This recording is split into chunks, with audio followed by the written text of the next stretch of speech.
Bonjour à tous et bienvenue dans cette troisième et dernière partie du bilan cinéma de l'année 2020. Dans cette vidéo, je vais vous présenter mon top 10 de mes films préférés de 2020. Et oui, exceptionnellement cette année, au vu du peu de films que j'ai pu voir en salle et en streaming, on va réduire le classement YouTube à 10 films et rentrer directement dans le bain sans passer par les traditionnels non vus ou mes attentes de l'année à venir. Car le contexte sanitaire a fait que malgré mon envie de découvrir plus de films et sortir de ma zone de confort, avec des films comme Adieu les cons, Miss ou Drunk, je n'ai malheureusement pas pu les voir et j'espère pouvoir en redécouvrir une partie lorsque les salles de cinéma rouvriront. Et pour les films à venir, vu le contexte actuel, je préfère ne pas trop mouiller. Rentrons donc dans le vif du sujet avec mon classement de mes 10 films préférés de 2020. Numéro 10, 1917. Le dernier film de Sam Mendes et on a commencé l'année avec un film intense. Je ne parle pas forcément de la proposition de créer un faux plan séquence tout le long du film, mais j'ai vraiment été immergé dans cette histoire de guerre très intime, loin des immenses champs de bataille qu'on peut facilement trouver dans ce genre de film. Et je pense que c'est cette petite touche intimiste combinée à la performance des acteurs et au travail assez impressionnant de la lumière qui font que 1917 est rentré dans ce cercle très restreint de films de guerre que j'ai véritablement envie d'acheter et de revoir. Numéro 9, The Gentleman. Ah, Guy Ritchie.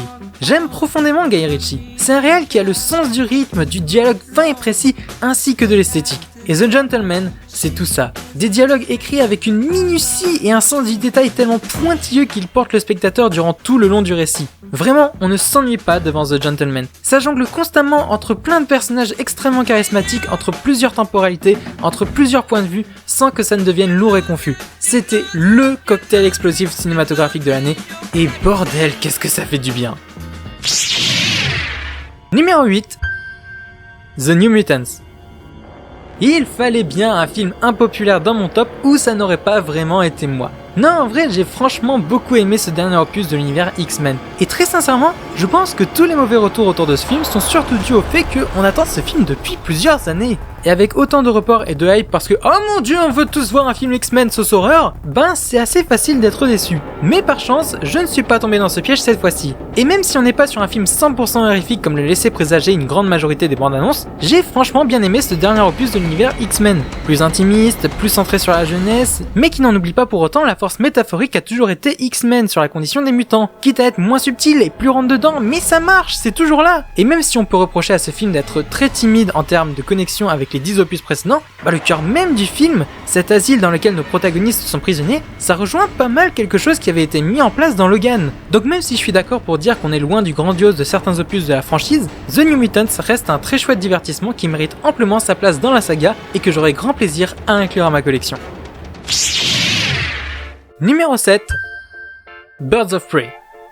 Et oui, on n'a pas eu beaucoup de films de super-héros cette année, mais j'ai adoré le peu qu'on nous a proposé. Birds of Prey est un miracle car il réussit l'exploit de rebondir intelligemment sur ce triste gadin qu'est Suicide Squad, et même de le revaloriser dans mon inconscient, et ça c'est fort. Suicide Squad reste un mauvais film charcuté, mais grâce à Birds of Prey, ces quelques points que j'apprécie le sont encore plus. Rien que là je trouve que le film est fort, mais en plus il est vraiment bon, et totalement à l'image de cette très chère Harley Quinn. Complètement barge et délirant, un pur moment de fun pétillant et coloré qui s'assume et qui fait du bien. Le casting s'amuse et nous amuse et j'ai pris mon pied devant. Et qu'est-ce que ça fait du bien d'enfin voir Harley Quinn en position de force et d'indépendance dans un rôle live. Est-ce que je suis biaisé par le fait que je suis un pro d'ici et qu'Harley Quinn est mon personnage préféré, tout personnage de comics confondu ? Mais peut-être, ça n'empêche en rien que j'ai trouvé ce film génial. Numéro 6, Calamity, une enfance de Martha Jane Canary. Ça n'est pas la première fois que je le dis, et ça ne sera certainement pas la dernière, mais l'animation, c'est vraiment là où la France gère le plus en termes de cinéma. Et le plus bel exemple cette année à mes yeux, c'est Calamity, une enfance de Martha Jane Canary. Rien que visuellement, j'ai trouvé le film sublime. Il y a un vrai style artistique identifiable dans le chara-design et les décors qui font franchement simple et épuré sans avoir le sentiment que c'est visuellement inachevé. Les personnages sont très chouettes. Bon, au début tu distribuerais bien des tartes par paquet de 10, mais parce que le film dépeint une autre époque où on ne prenait pas de pincettes avec le sexisme ou le machisme par exemple. Et ça ne rend l'évolution de ces personnages que plus appréciable tout en renforçant l'arc de la protagoniste. Et le film est franchement généreux dans ce qu'il propose, et je n'ai qu'une envie, c'est de découvrir tout en haut du monde le précédent film du réalisateur et à continuer à soutenir ses projets futurs. Numéro 5, Lupin 3 The First. Si The Gentleman était le cocktail explosif de l'année, Lupin 3 c'est le C4.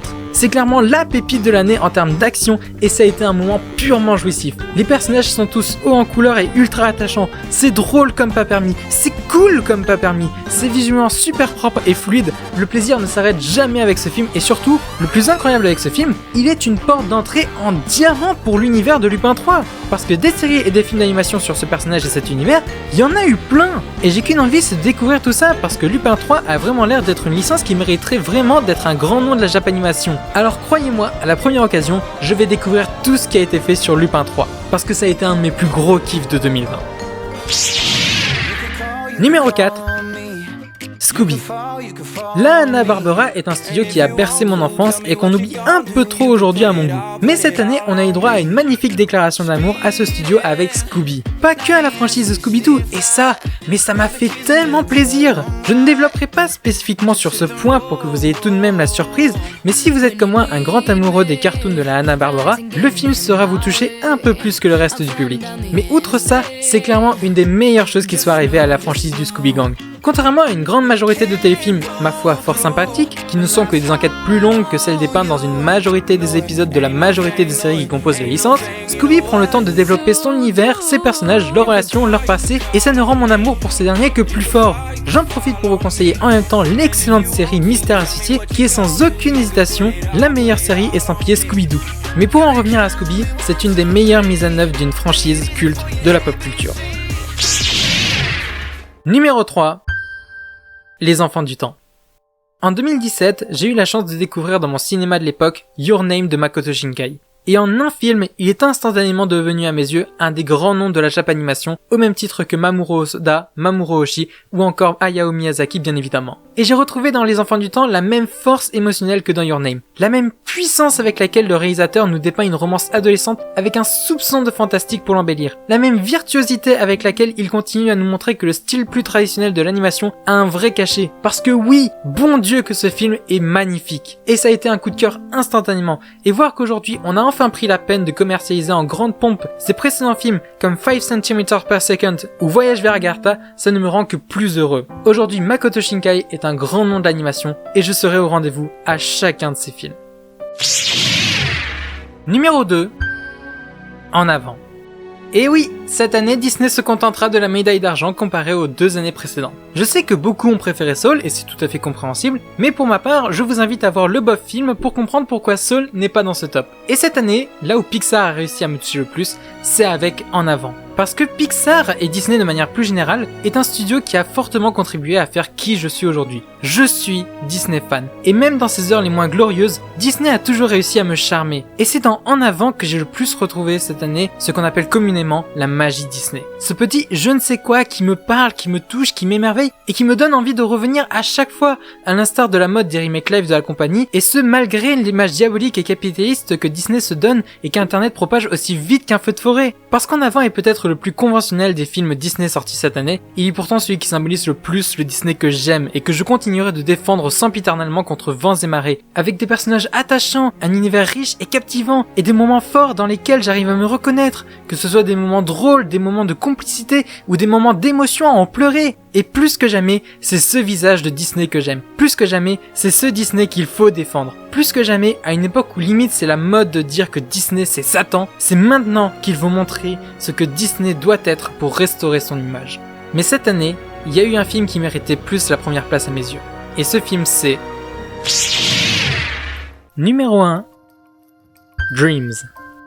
Dreams est un film vraiment très particulier. En voyant la bande-annonce, je me suis dit que ça avait l'air d'être un petit film charmant avec un concept vaguement dans la même veine que Vice Versa. Il avait donc tout pour me plaire. Mais je ne m'attendais pas à ressentir un amour pour ce film aussi proche que l'amour que je porte justement à Vice Versa. Pourtant le film est loin d'être parfait, il y a certaines choses à redire, mais c'est typiquement le genre de film qui dans leur créativité, dans leur manière d'aborder le domaine de l'imaginaire et l'importance que ça a surtout quand on est enfant, qui me parle et qui me touche énormément, un peu comme le Parc des Merveilles qui est sorti en 2019.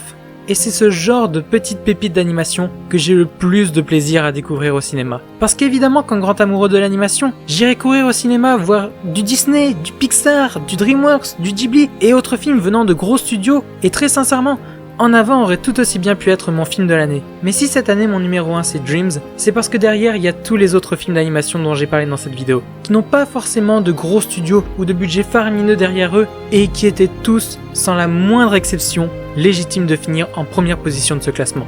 Plus que jamais, 2020 aurait été une année difficile pour le cinéma, mais à mes yeux, 2020 aurait été une année forte pour l'animation. Et voilà qui conclut pour moi l'année cinéma de 2020, en espérant que 2021 nous permettra de retourner en salle pour découvrir plein de nouvelles choses, parce que le cinéma et la culture en général sont essentiels. N'hésitez pas à me mettre en commentaire votre avis sur les films dont j'ai parlé dans ce top, et pourquoi pas aussi votre top de 2020 hein. Pour soutenir la chaîne, un petit pouce bleu, un partage ou un abonnement, ça paraît rien mais ça aide énormément. Pour cette année, j'ai plein de projets que je vais essayer de sortir et j'espère que vous serez au rendez-vous. Et en attendant que ça arrive, n'oubliez pas de mater des films et moi je vous dis à la prochaine pour de nouvelles vidéos. Ciao!